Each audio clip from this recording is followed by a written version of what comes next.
A stirring scene of the Civil War one morning in Ozark County, Missouri, by S.C. Turnbo. There are a number of little things that took place in Civil War times that will never be put in print from the fact that they were not considered worth the while to keep record of them. Long after the close of the war, however, some of these little affairs have been mentioned by the participants and have often been referred to as wartime incidents and ought to have a place in history. The following account is gleaned from people of both sides, and I write it as it was given me. On the 23rd day of September 1862, a company of mounted men belonging to the United States forces reached the vicinity of Big Creek near where the Quick Schoolhouse now stands 1 mile east of Big Creek. Probably the force of men numbered about 75, and they were fully equipped and well armed. They were commanded by Captain James C. and some say that Captain William Pylan was in command too. The officers of these men heard that a small force of Southern men who were camped on Big Creek just below the mouth of McVeigh's Hollow, where Lewis Ramsey was living at the time we speak of, the strength of the Confederates was not accurately known, but were supposed to be 60 men. They were commanded by Captains Colquhoun and Campbell. It is said that the first named lived in Webster County, Missouri. The Confederates were poorly mounted and badly equipped and only had 2 rounds of ammunition. The excessive rains kept the guns wet, and it was a difficult matter to keep their scantily ammunition dry. The heavy rains were trying on the Federals too, but they had better clothing and good cartridge boxes to keep their shooting stuff dry. It seems that the Federal troopers remained overnight on the timbered ridge just south of where the Quick Schoolhouse now is, and it also appears that the Southern men had went up further the creek and camped at the mouth of McVeigh Hollow. Thus the 2 parties were watching each other. From the information I have gathered of this little incident, both sides each had 2 prisoners. 2 of the Southern men held were John Bevins and one of Jess Evans' sons. Now Robert Casebolt and Jemima Casebolt, his wife, have been said were early settlers of Ozark County, Missouri, and were living on Big Creek, now as what the Ben Quick farm some distance below the mouth of McVeigh Hollow. The Casebolts were strictly Southern, and the old folks, including their children, were true and faithful to the South.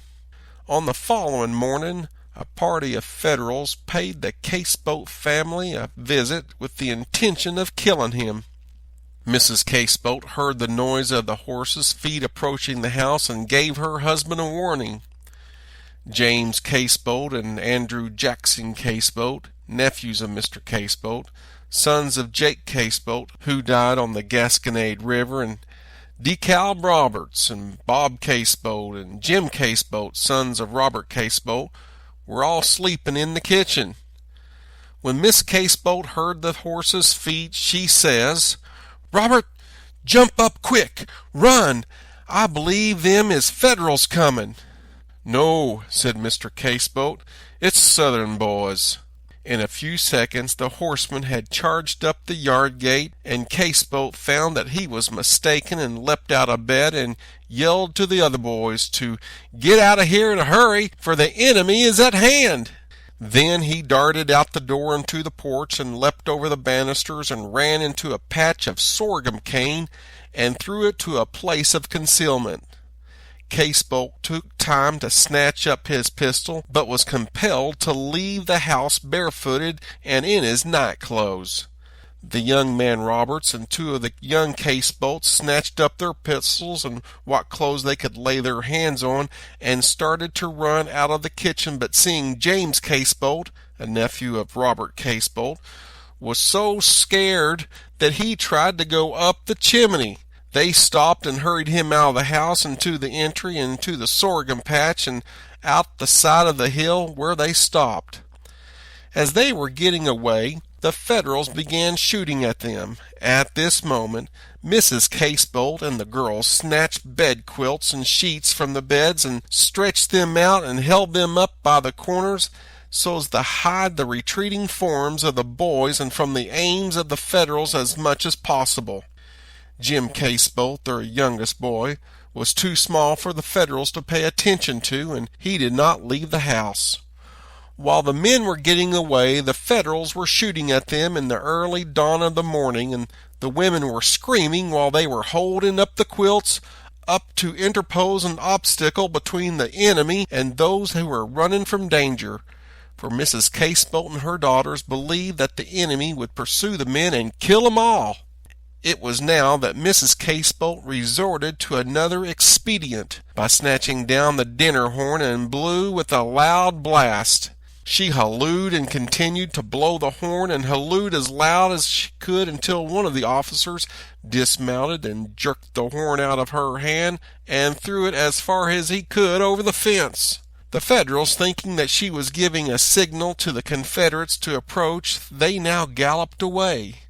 After they had gone, all the girls took the shoes and clothes to them, and they all returned to the house except James Casebolt, nephew of Robert Casebolt.